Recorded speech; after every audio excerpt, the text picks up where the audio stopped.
Zimbabwe tadzoka zvekare nenyaya dziri panapa dziri kuitika. Nhasi kwa Prophet Emmanuel Makandiwa kuri kuvhurwa hombe huru vakauya vakaita press press conference where he was addressing the nation. Munongoziva kuti nyaya iri kuitika ndeyekuti vada kuzivisa vanhu kuti chichi chanoitika. So nhasi Mbali International, tell me what is going on kwapapa vako.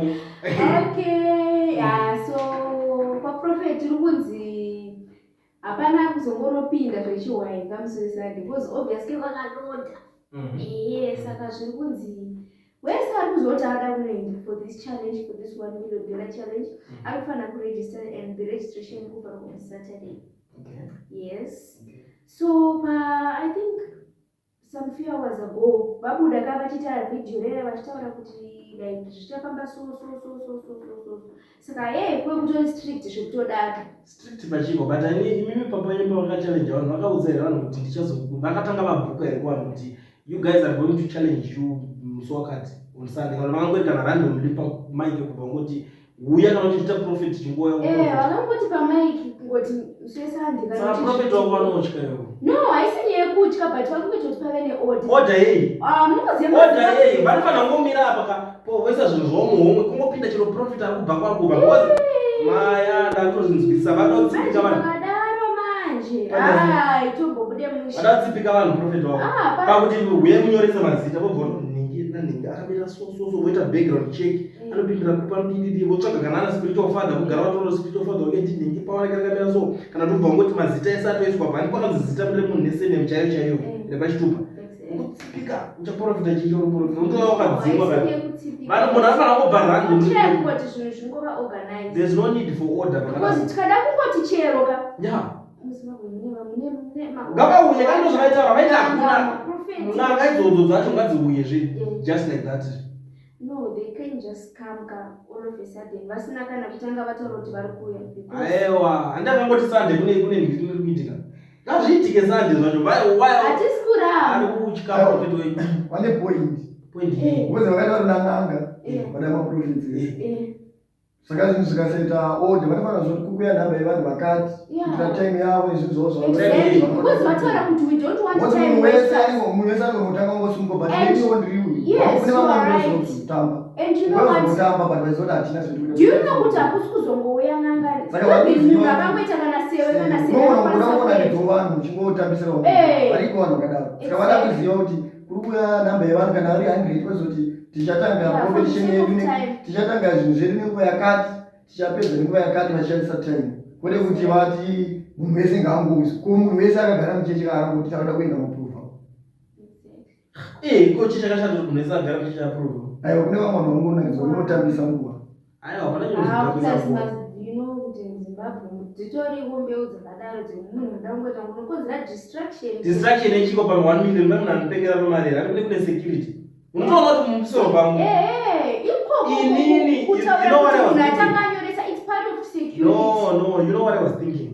Vana vaifanira kubva vanyoresa kuti right kune matime wasters vaya vada kuuya vachidzidzirira kupenga panapa ukafeira kuprofita kwacho ukafoira zvekuda kuti udata time waster tikuchaja a certain amount of mari yakadai so vanhu voya vari serious kuti tikuchaja kana 1000 zvinobuda because nokuti munhu anyanya kuzoda serious anova izvo tikuona kuti ne vamwe vanhu vari kutotuka mabig names tukatari maprofeti mahombe tonoziva munyika vari kutuka pamachannel wavo vachibuda namakamera vachituka I think varikutsvaga way kana vachoti handikwanise kuenda usaende usatuke munhu because munhu haana kutaura kuti ndoda ndingi haana kutaura mazita vanhu angoti wese anoziva kuti inini ndine simba ramwari yauprove. And again, Panama this feed, some of the words that are Prophet Makandiwa under quarter and those words they seem to be very, very essential.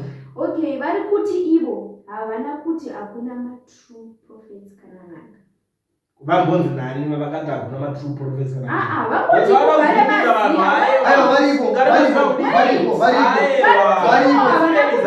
Vangoti vati zvoni hakuna maprofita kana nanga kana venhema anokwanisa kuona zvese endovitya ini nangwa yaagri variko vanoona zvese hakuna ndo vaya vanobeza zvimaprotocols zvimachibozumwe munhu sofara kuruandika kana variko why vanhu vari kubvunza Prophet Makandiwa kuti ichange mune zvinhu zvingani i1 i2 here kana tiona zvese ari kubvunzira because it's part of this trick process yekuti maybe munhu anokwanisa kubvunza kuti saka munozoita zvinhu zvingani momwe macho kana zvichinzi vari kuona zvese kangavarege kabvunzo zongomhorera ikoko vari kubvunza ndo vachinoda kuprofitera kuti vanhu vanhu vari kukota nyaya nepasiripo kuti izvozvi nyaya yekufamba ichinzi Makandiwa ari kuti hakuna ma-true prophets but hazvizvo zvakataura vari kukota nyaya nepasiripo zvaakataura hazvizvo akangoti kana iwe uchiziva kuti true prophet huya ukawinawo ndokupa uchi 1 million yako asi kutoramba kuti kana muripo variko but namba yavo vashoma tikakudaidzai kuti vemese uchazoona kuti vanozopruvha kuti ma-true prophets unoona kana Makandiwa anenge unge kurasa nyaya anoita iye chatikutoona chikuti kana Makandiwa apera Makandiwa apera Makandiwa charenda rekutiza aiwa even in Bible so akatoningirikina akanga akatombozviita izvozvo ndoba atona kuti tarenda ratopera ndoba atakazoningira muona nyaya dzedzaidzonzi uya uzoprofita ningirikina was it so yeah that guy man so Samuel something yashonza kunoningirina Samuel that guy anga apera chiprofita saka apa zvandikuona zvinoita Makandiwa kutsvaga vapana vachirunonga tsoro nemuhomwe kuti apa aringa akutsvaga new spiritual father kuti abati mbuya mwe chidzidzisa kuti uri kuzviona sei because inini ndine audience ndine mari ndine chichombe kare ndoga kundoona I don't know anything but you know what Prophet Makandiwa vataura ivo vakati chero dai zvanga zvichinzi inini ndandichinzi uya vataura vakati inini ndairamba because I can't see everything atotaura kuti aone atoda kandoone atotsvaga spiritual father because ada kuprova chii atotsvaga aiwa asisina chaanoona nemaonero atana kushira muti kushira aonere ndezvintu zviripo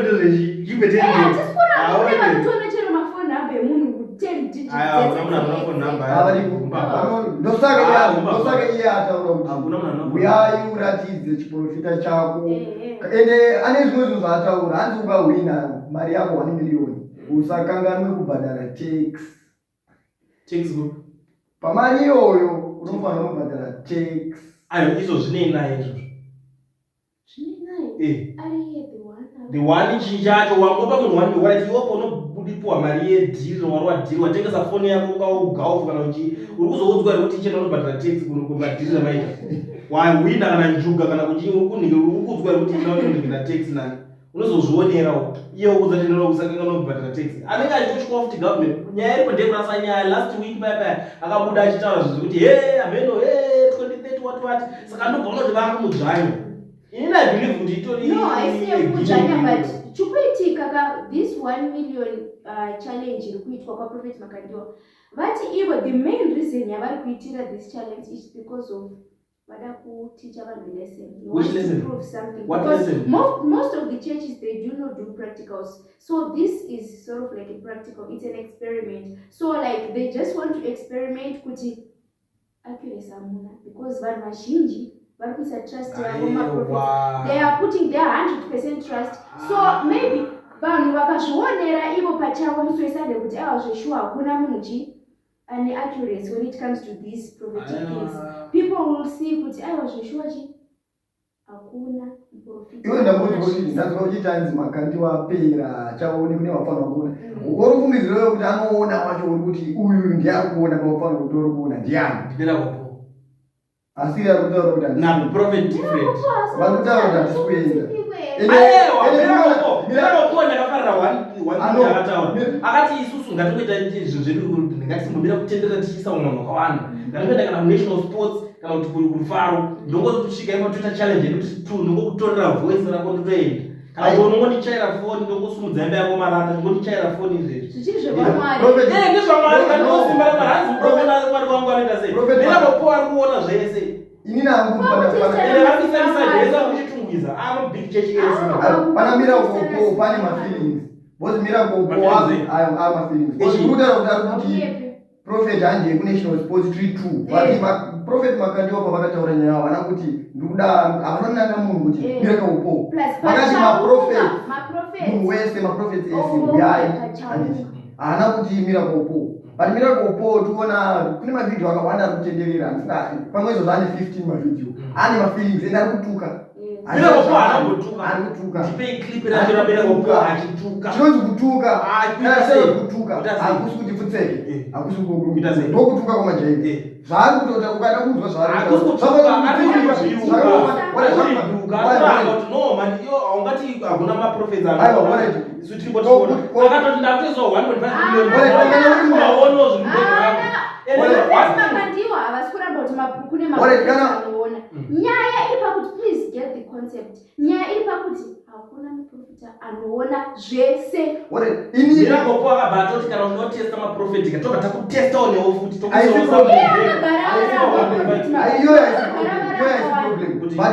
kuti inini chero mukandiofa izvezvizvi handikwanisi because I can't see everything. That's the same reason why I don't feel pressure kwa pana. Ene mvuzo na kuvuza pana Miracle Paul.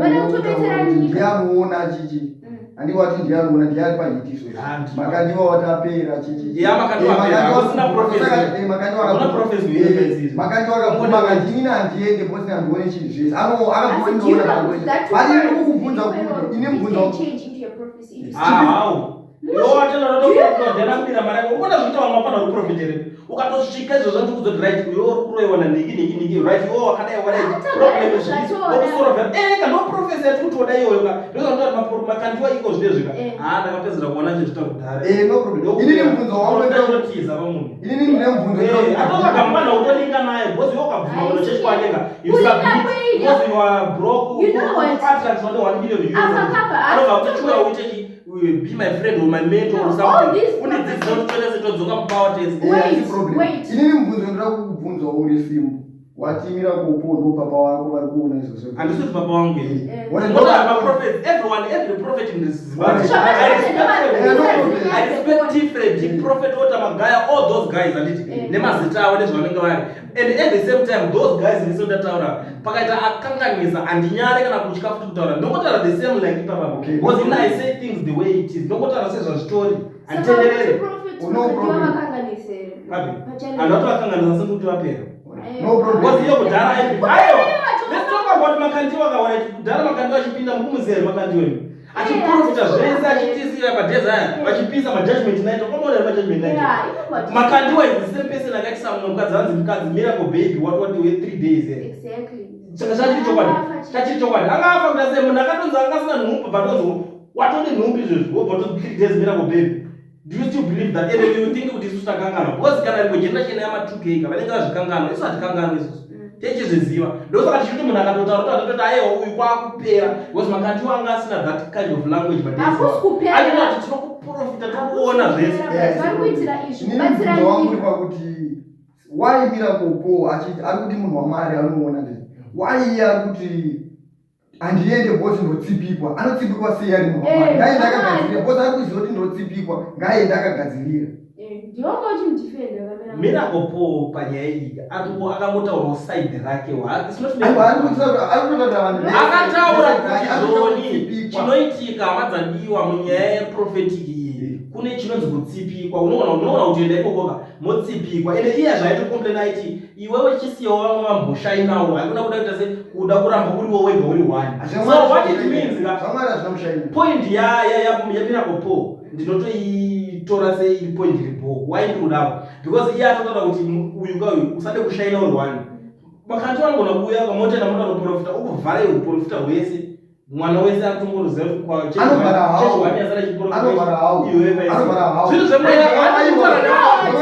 Mwari vakavhare munhu zvinotaurwa nemaprofita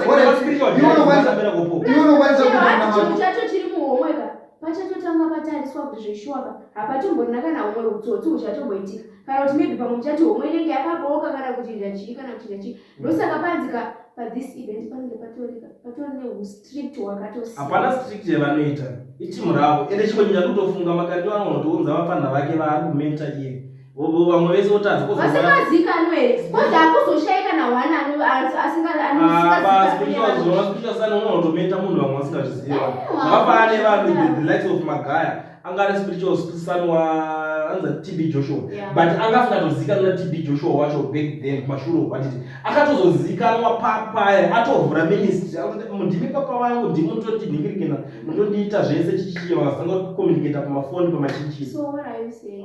Uchandukuratidza kuti handichokuti spiritual son asingazikanwe zvakawandisa zvinoitika. But kutaura kuti tati kune vakawanda vachauya not kuti maybe spiritual son. Spiritual nganga. What nganga we.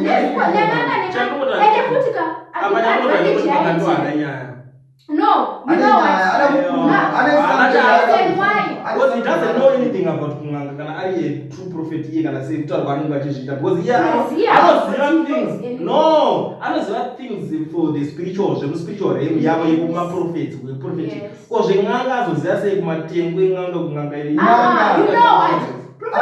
what? The reason why vaita kuti ma prophets nenganga vawe, it's because iwo ma prophet acho ari kuprofita izvezvi. Nganga dziri kuzviti idzo tisu takaita kuti vaprofiti. Ndosaka maprofita nenganga vadzinisiraite sei? Vese vasvike paground. Chandatoona saka zvazvisingaite kuti kuzvikonzi chete kuiti let me tell you something. Inini zvandikutofunga zvangu. People like you Bedejo, they must go there vanomunyararidza muprova point. Since vale vanhu vakamudzidzisa chiprofita. Why ndiri kudaro? Makandwa zvekuti uye muregister muite sezvezvo. Ari kuzviita. Because iye ari kuziva kuchatova pana tudiki turi hungry for 1 million. People like you Bedejo, like vamwe, those guys they are already big. Avatori na time yacho kuti atosumuka kuchechi kwake kuti aende uko 1 million pavalue yaanoningirina level rari inotori shoma. Saka apa makandwa akutaenda to prophet tudiki, to prophet twenguo chena, to prophet twenguo tsvuku, tuwapana kuti tonga tichiri kupindira pa tukakombedza majira pakuti vari kurwa nezuva. Nekuti akazoti million. You know what? Opportunity. Those big prophets are school. I said you put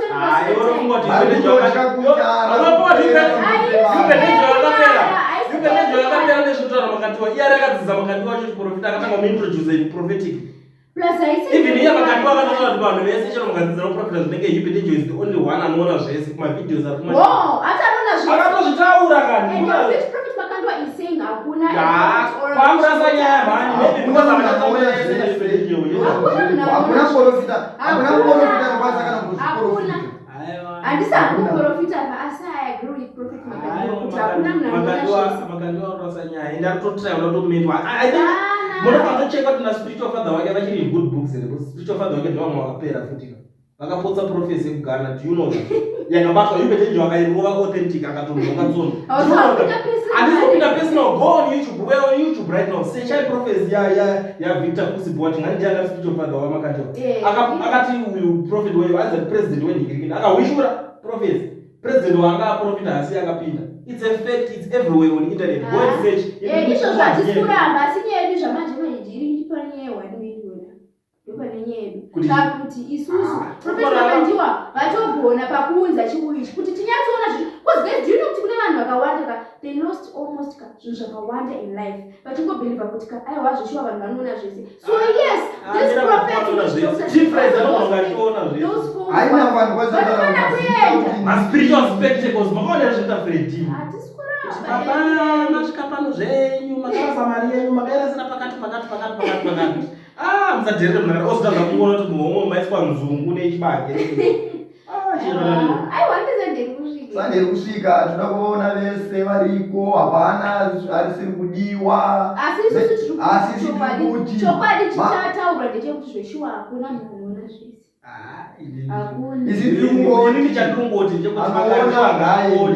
Ichatungoti makandwa ngaangotaura chokwadi kuti ina handikwanisi kuona zvese. Iye nekuziva kwake nemaspiritual father ake havaone zvese.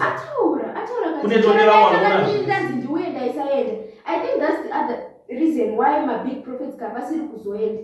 Because zveshuwa ichokwadi. How do you know kuti havasi kuenda? Ma big prophets havasina kutanga vari kuenda kunosubmita.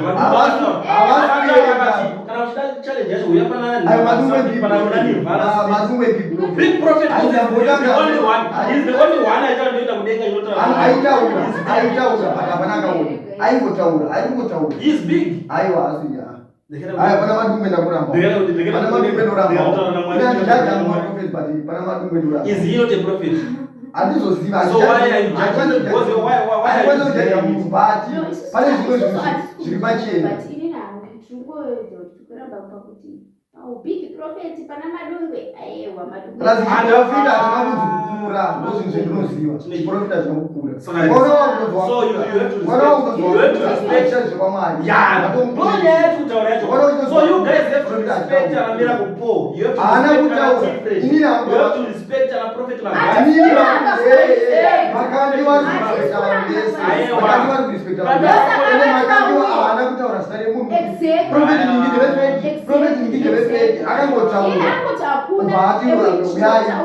Ene iye I think vese vakatotadza ndopaanozopruvha kuti ndakambotaura kuti hakuna munhu anoona zvese. But muri maprofeti ekwamwari echokwadi. But hakuna munhu anoona zvese. Ndopane point yake. Because iye atozviisa paside.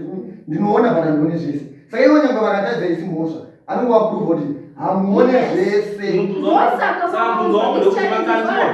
Makandiwa hapakuda weza kupruvha kuvanhu kuti zvavaita kumashure uku zvichiprofita zvavainyemera mera. Akasinganyepere vanhu but ati handione zvese. Mwana wake arikundomuka achirwara but akatori muprofiti one mumwe munhu hakwanise kuona zvese. Vanoona zvese vakomana. Let's see. Okay guys, aiwa. Handisandiri kusvikira. Yeah.